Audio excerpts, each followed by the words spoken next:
Welcome again. So in this series, I am going to use the GitHub model. Oftentimes, I hear a lot about that, hey, I don't have any cloud or generative AI subscription, which I can use to test my code. There are a bunch of models available hosted somewhere. You don't need to run them locally because to run them locally, you need a GPU machine. So if you still need to try out, there are ample of public models available for no cost, and GitHub Models is something which I like the most. So if you see that, if you search with GitHub Models, you go to the marketplace. So click here, you get to know this catalog where you have got all the models available, and you pick any model you want to use and then leverage. So whatever model you feel that available, you want to try out, you have got um, XAI, DeepSeek, you have Mistral, Llama, Microsoft, OpenAI. So all the major model providers, they have the models available over here for you to try. So you can check your SDK and the Python code against these models.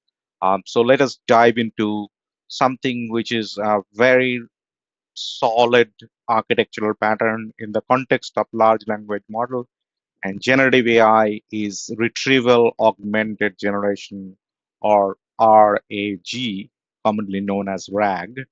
Um, that still is relevant. What it essentially says, those who are new, uh, is that LLM comes with its own memory because it gets trained with the public data. However, you want to provide additional memory by providing your private data or the latest public data, whichever that data may be, which otherwise is not available within the LLM memory, and then generate the content out of that, assuming that you are extending the LLM's memory by adding your data, right? That's the retrieval augmented generation. And then grounding the model based on your data, saying that, hey, you use my data, not your memory data, are the combination of providing data and giving the instruction. That's what the RAG is.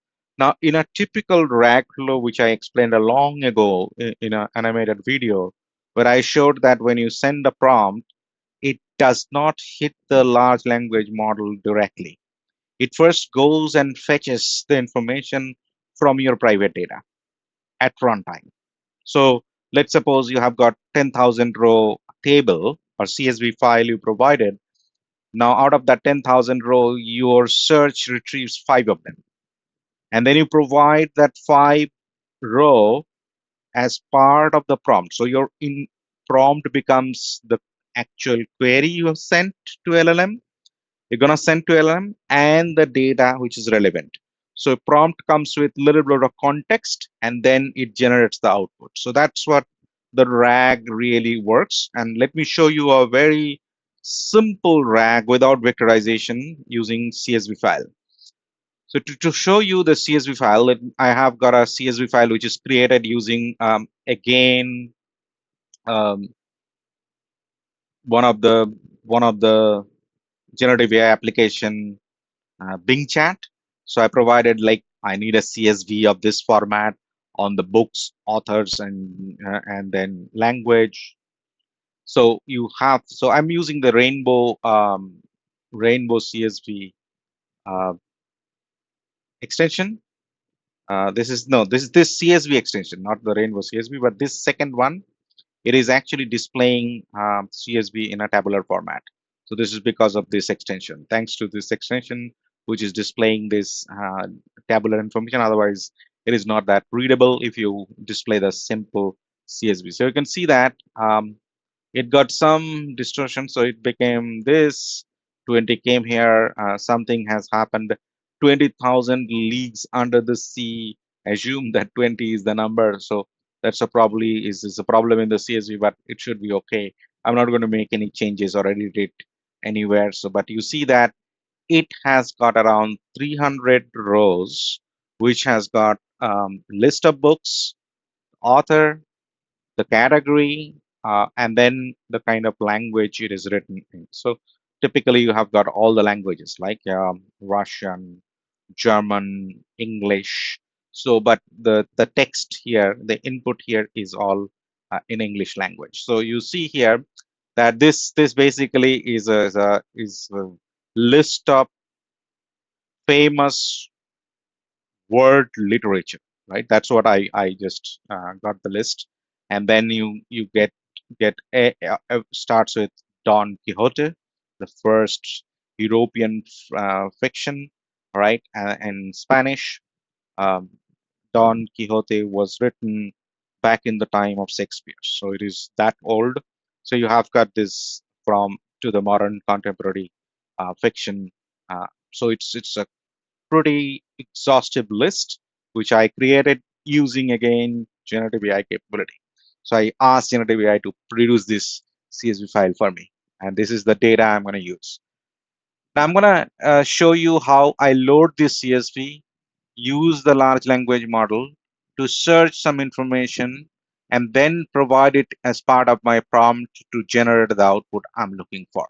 So let me show you the code which is already written. So let me give a little more space to this code. I'm using Lunar, so which is a bit off for this CSV kind of activity. So let's not focus here because this is not the code you will be writing. But just for demo purpose, I just loaded this CSV file from my local folder and then kind of indexed it using the Lunar, right? So you can see that uh, it's an indexing mechanism, and then I'm gonna provide this prompt. Suggest me some, and I did a intentional spelling mistake. I did not type SOME. I said some SME venture books. Okay, and I explained in my video where I showed a math like why some of the spelling mistakes are ignored in the LLM space, right? Because of the vectorization, because of the higher dimension, so on and so forth.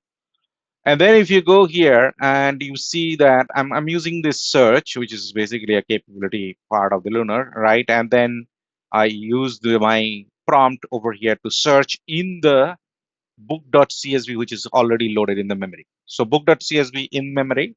Now I have a prompt. I search in the book.csv based on the index created, right? There is no vectorization, by the way. So, and then it does all those matchings and give me formatted output in a markdown format. So I kind of noted down. The LLM is pretty good at understanding markdown. So if you convert any document to markdown, it becomes easier for LLM. So I did that. So I just converted that into markdown and then kind of found the matches. And then I just can show you the matches in the table here in this when you see the output. And then I have a system message for my LLM call. And I'm saying that you are a helpful assistant about cars. You can see that based off hybrid car data set, right? It's a wrong thing, but it still can figure out. But if you say about books, and then based on books book data set, you must use the data set to answer the question. You should not provide any information. Let me not be that is not provided in the source. Provide the right thing. So let me just put it in a separate instruction. Remove the comma to this. Books are about books based off a book data set available in books.csv. Okay, so I'm just telling all the details, and also I can say that it contains title, author,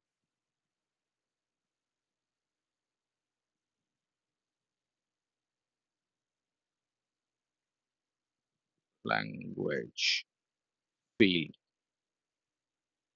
So I'm just giving a bit more additional information in the system prompt, and then I'm gonna send this system prompt using user prompt, which has got question and the matching results. So together, the prompt and the chunk of data coming from the whole source.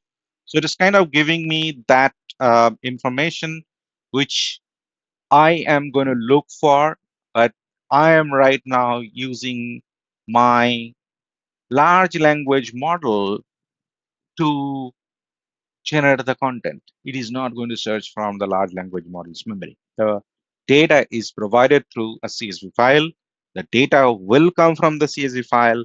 The model will only give me the information from the search output.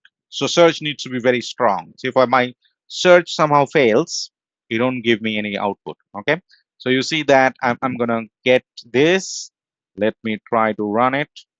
Let me put it a little longer.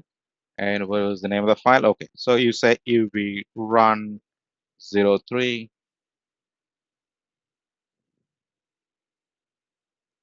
Now this is what you get the search. So when you start with the prompt, search for some adventure books, you get all the adventure books, right? So you see, I'm going to get all the adventure books, including the short stories, because Rudyard Kipling has written a lot of uh, adventures for kids, right? So for the young adults, he has written many stories, White Fang and so on and so forth. So those are adventure stories. Even the book thief is, though it is considered as historical fiction, it can be considered as adventure books also. So you can see that it is kind of mixing things a little bit here and there. It's not 100%, right? But it is able to find me the information pretty close. So I may not have the semantic thing. So if I search a category which doesn't belong in the data, it probably will not find, because it does not have those vectorization and all these things, which is why we need vectorization. That's what I'm going to show you in my next demo, why we need the vectorization. But look at the chunk which has come. Now my prompt is going to send the prompt, send the system prompt, send this chunk of data. So this prompt becomes a bit longer. The actual prompt will take a lot of tokens, basically. So if you see here over here, the output looks a little bit formatted. So it gave me around 14 recommendations and then did a little formatting and then gave me this output. So I'm getting what I have asked for from the CSV file, but I'm not doing the direct search. I'm doing search, but I'm again also formatting the search using the large language model. This is the probably the world's simplest RAG, which is explained in this context. So I'm just going to flash out the code over here. This is not the code we will write in the production. This is just for the demo. Just a curious thing, right? A lot of people will probably start jumping into it, but you load the CSV, you do the little indexing of the CSV in the memory, and then search. You can also use data frame to do that. Pretty awesome way of doing that. So there are multiple ways by which you can do a CSV indexing and then search from the CSV and then get the output. The chunk needs to be part of the prompt. So here is my prompt.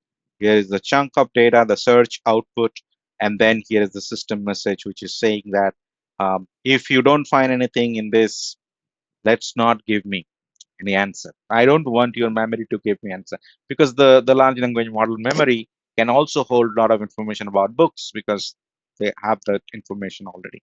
So with this, thank you very much. Hope you enjoyed. Follow my next video on the real RAG where we do the vectorization.